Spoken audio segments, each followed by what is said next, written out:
तुमचं राशी परिवर्तन हे कर्क राशीमध्ये झालेलं आहे, ते कसा जाणार आहे मकर राशीच्या लोकांसाठी येणारं हे दिवस हे मी तुम्हाला सांगणार आहे. ते 19 ऑक्टोबरपासून 5 डिसेंबरपर्यंत गुरु हा तुमच्या 7व्या घरामध्ये असणार आहे. 7वं घर हे बिझनेसला दाखवतं, पार्टनरला दाखवतं.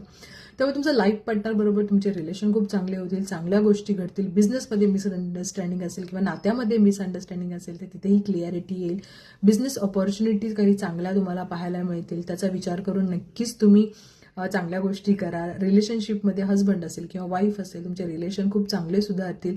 एकमेकांशी तुम्ही प्रेमाने आणि छान राहाल. ज्यांचं लग्न ठरत नाही त्यांचं सुद्धा लग्न ठरण्याचे योग इथे पाहायला मिळतात.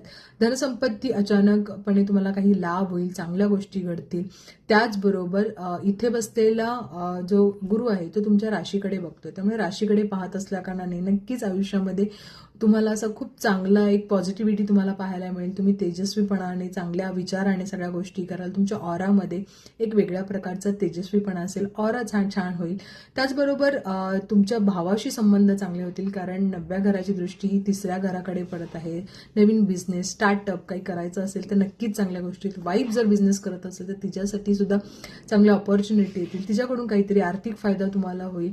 त्यामुळे इथे बसलेला गुरु नक्कीच तुमच्या चांगल्या गोष्टी होतील. फक्त हेल्थची काळजी घ्या, खाताना विचार करा, थोडं वेट वाढण्याची शक्यता आहे.